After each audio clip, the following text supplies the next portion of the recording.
I'm Deborah Sharmalus with Technically, a news organization that serves a community of technologists and entrepreneurs. Today, ahead of our May 10th Developers Conference, we're talking about scaling a CI/CD pipeline with the Enterprise Pipeline team at Vanguard. We're releasing these series of technical talk videos in the lead up to Technically Developers Conference as a part of Philly Tech Week presented by Comcast. I will now be passing it over. Excited to hear your team's expertise on the topic. Hi, my name is Chris Cothran. I'm a technical product owner on a pipeline team within the software engineering office. Hello, I'm Madhu. I'm a technical product owner in the build pipeline team. And I'm Alexander Shostak. I'm a senior cloud engineer on the Insights team on the Enterprise Pipeline product family. So we all work at Vanguard. Vanguard's an investment management company, and we're the #1 mutual fund company in the world. We serve over 30 million investors, and we manage over $8 trillion in assets under management. As an IT organization, we employ over 8,000 technologists worldwide across 9 IT subdivisions. Altogether, our company makes over 6,000 changes to our production environments every month. And we do all of that on one software CI/CD pipeline. So what we're going to talk about is how we've been able to scale our CI/CD pipeline to meet the needs of our ever-expanding business while looking through the lens of the challenges that we've been facing along the way, how we work and how we continue to work to overcome them. On this journey, our first stop will be talking about how we built a path to production, how that path became a road and the traffic jams we created along the way, how we resolved them, and how that road became a multi-lane highway, and eventually, in order to scale, how we are providing the tools to allow teams to pave their own roads. But first, let's take a step back. What is CI/CD? Why would you do CI/CD?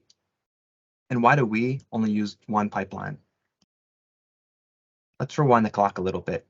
In the not too distant past, this might look kind of what a development process for many teams would have looked like.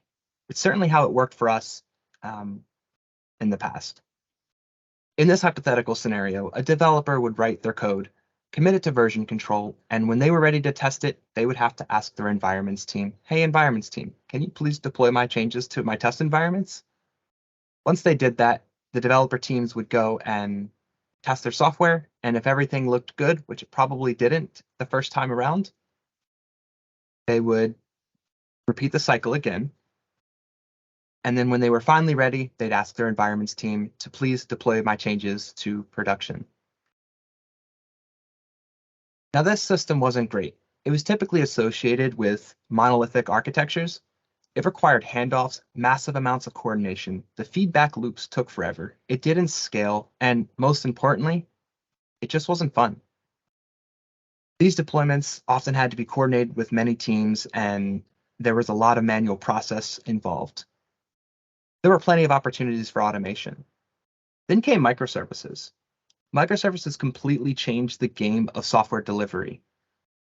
The effects that it had on software delivery was the enablement of smaller, more incremental changes, where the lines of where your application started and where it ended were completely defined, and your application was deployable in a standalone manner.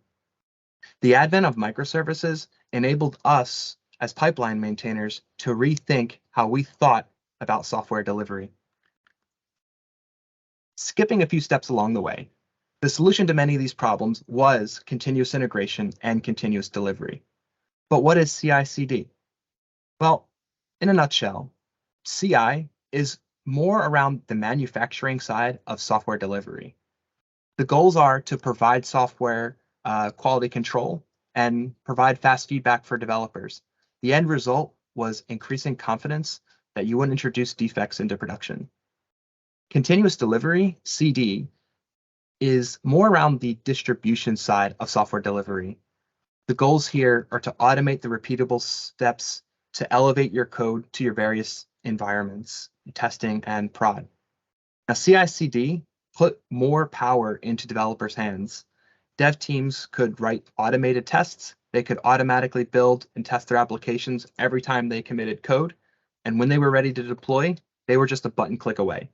However, with great power came great responsibility. To leverage a CI/CD pipeline, a team needed to set up their tools. They would need to configure a server to run these tools, make sure it's highly available, configure their environments, hook it up, and grant access to our network. And that's not even to mention that we're a large financial company, and we would have to require teams to identify, implement, enforce, and certify all the controls and policies that should apply to them when it comes to software delivery. So for us, CI/CD alone couldn't be the only solution. Now, microservice architecture was actually a common and repeatable pattern. Rather than requiring teams to configure their own pipelines, configurations, and environments, let's just provide them a path to production. And that's the route our team took. This path to prod would do much of the heavy lifting for devs. Taking the road to production meant that you could focus solely on building and testing and delivering the software that mattered for your business. So why would we choose the route of one single pipeline for all of this? Well, we realized that companies that were able to differentiate themselves were those who could deploy fast and those who could deploy frequently. So when you hear CI/CD, it seems to be synonymous with 4 DevOps metrics as a means to measure success in your DevOps and CI/CD journey.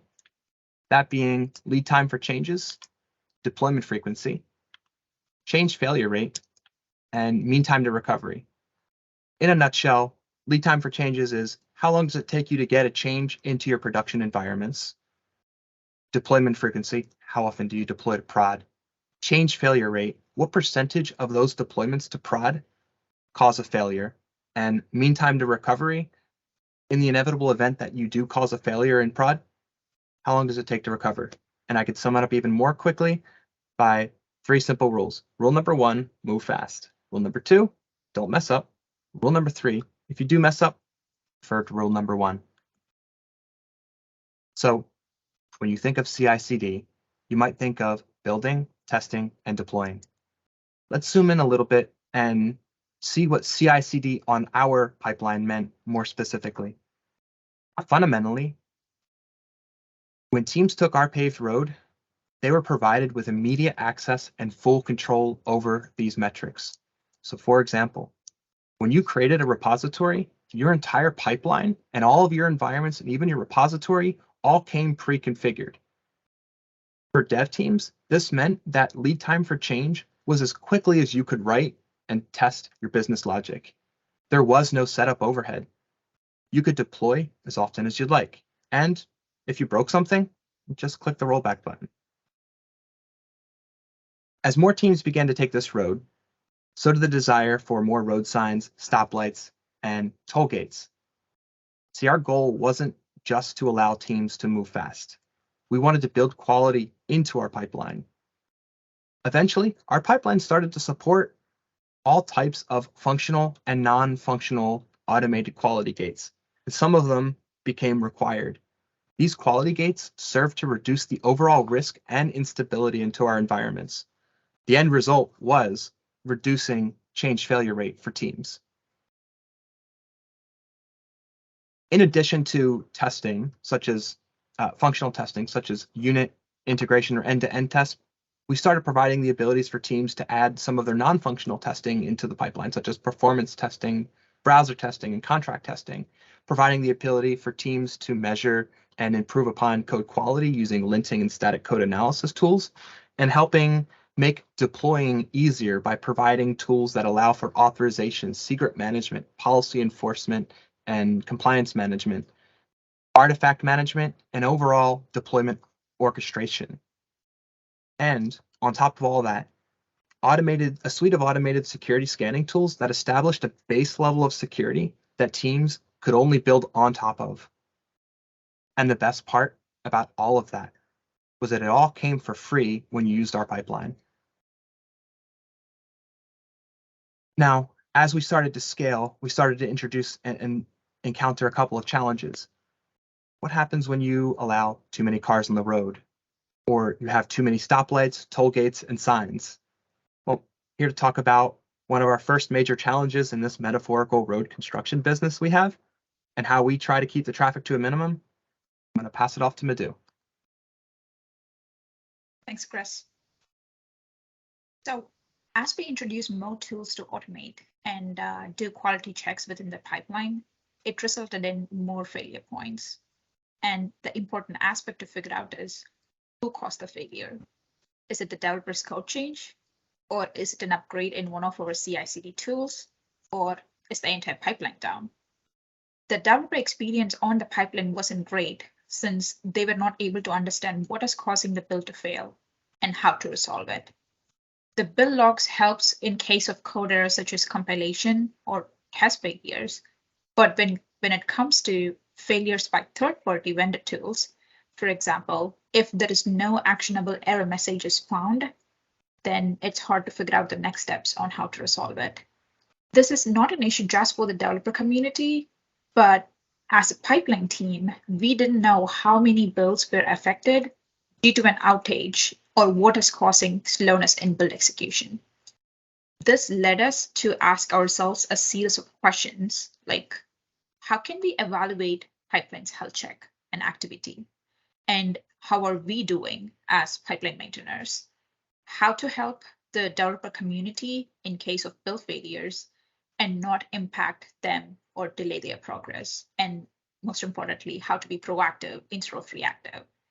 Sooner we realized that we cannot fix something that we cannot measure. So we needed a way to measure our pipeline. To measure our pipeline, we built a scalable and robust platform with event-driven architecture to give us real-time insights about the build pipeline. As we started listening carefully to each and every build activity, we explored huge data sets from the activities happening in the build pipeline, such as build start and end time, time taken for each automated test or quality gates, and much more. With the insights from the pipeline and data analyzation, it helped us answer questions like, what is our overall build and deployment success rate look like? What is causing the failures? Is it a good failure or a bad failure? And when we say it's a good failure, let's take, for example, a high vulnerability was detected in the code and the build failed. We say that's a good failure because it is supposed to fail in that scenario. And a bad failure is a build failing due to timing out or outage. The other questions that we had was, what does the build or deployment time distribution across the organization look like?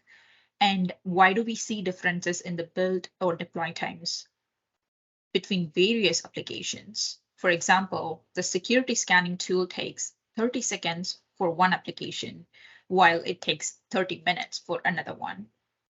With the wealth of data from the pipeline, we were also able to identify some instability issues.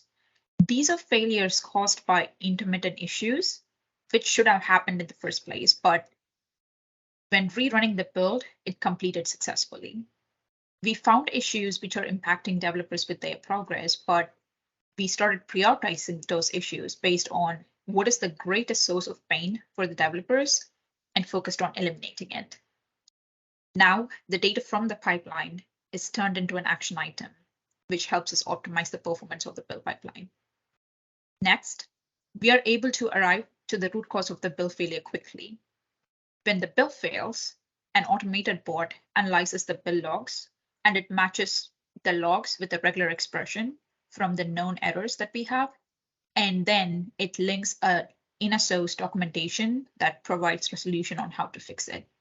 And what we mean by a known error is the build has already failed with a similar error before, and a documentation was created and linked to this particular error. We also have unknown errors, which are new error occurrences as we introduce more tools and developers introduce more packages into their code. To classify these errors, we are leveraging our developer in a source community to tag failures with helpful documentation. It's not us, the pipeline team, who does the error classification. Instead, it's by the developers, for the developers. By gathering these metrics from the pipeline, we are able to forecast how many build or deploy may happen during business hours if we need to scale pipeline to support high volumes of build activity and also predict future scalability needs. So good. We had a scenario, we built a great paved road, and then we are also able to gather metrics now, and the teams are using it, and they have a good experience on the paved road. And all along this presentation, we were looking at only one use case that we took, which is building and deploying microservices if you're using Java. But the world of tech is evolving in a faster pace with new languages, different cloud providers, and architectural patterns. We understood that it's not going to be a single paved road. Instead, it's a highway to reach different destinations. We talked about us introducing different quality gates and automated tests in the pipeline, but think of the same for multiple new languages. Now, each of these languages comes with their own requirements of automated test and quality gates.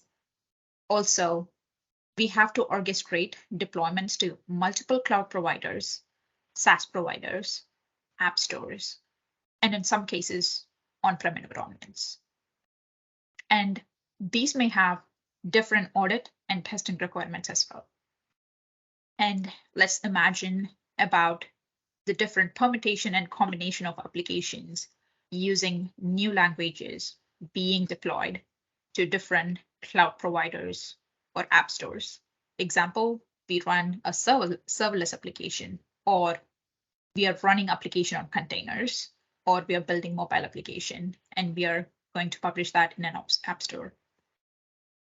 As the pipeline team, we have been challenged to support these different technologies, and the complexity of adding new languages and cloud providers made us realize that we cannot be experts in every language, framework, runtime environments, and all the policies and controls that apply to each. Here's where we are today with 12,000 plus builds per day, 10,000 plus deployments per day, and using 1,000 plus cloud compute nodes. And we know it for sure that this is only going to grow. Alex is going to explain us our vision for the future and how we are going to tackle this one. Great, thank you, Madhu. And like you said, these numbers are just climbing, and it's unbelievable. So though our pipeline is scaling to suit the needs of our developers, thanks to things like infrastructure as code and gathering metrics, these days we're facing a different kind of challenge.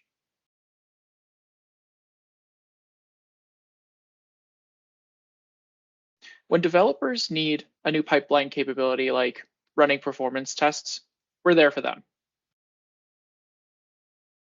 When managers are asking for a pipeline to a new cloud provider, we're there for them. When architects are excited to use a new language, we're there for them. But can you spot the problem here? The common factor? In order for anything to change on the pipeline, we need to be a part of it. We are a requirement of change on the pipeline. We've strived all this way to be the guardrails for our developers, and now we've become a roadblock. How do we change this? Well, our solution's been right in front of us all along. Infrastructure as code has allowed our pipeline's capabilities to grow at an incredible rate, where developers are able to create their own building blocks for building and deployment. Configuration as code has given our developers the ability to tweak pre-existing functionality to accommodate any use case. And Insights as code has allowed our developers to monitor metrics to ensure we're at development terminal velocity and shifts our teams to the front foot to proactively manage fires as they arise. In each of these solutions, by tapping into the collective developer knowledge through codifying, our pipeline becomes truly adaptive to the needs of the development community. So why not everything as code? Why not pipelines as code, policy as code? From here on, this is how we envision our pipeline scaling up to meet the challenges of the future. With this approach, we can now shift our focus from imposing requirements and maintaining building blocks to cultivating an inner source community where everyone can contribute. A development ecosystem where developers can hit the ground running by utilizing pre-existing building blocks with pipeline controls baked in, where contributing new features and capabilities is as easy as a pull request, where automation is default from documentation to gathering metrics. We're shifting the conversation from asking to doing. No more waiting around for someone to give your team permission to succeed. A place where we work together to build our own highways to success. We've come a long way, encountered countless challenges, and grown immeasurably as a result. Though the pipeline has changed, what will never change is our obligation to our developers as pipeline maintainers. For our developers to enjoy the ride to success. Thank you all for listening, and we look forward to discussing these issues more in depth on May 10th. Incredible. Thank you so much for that, everyone. We really appreciate it. And thanks to you guys for joining in. We all hope that we see you in person at Per Pay on May 10th for the IRL portion of this event. Have a wonderful day.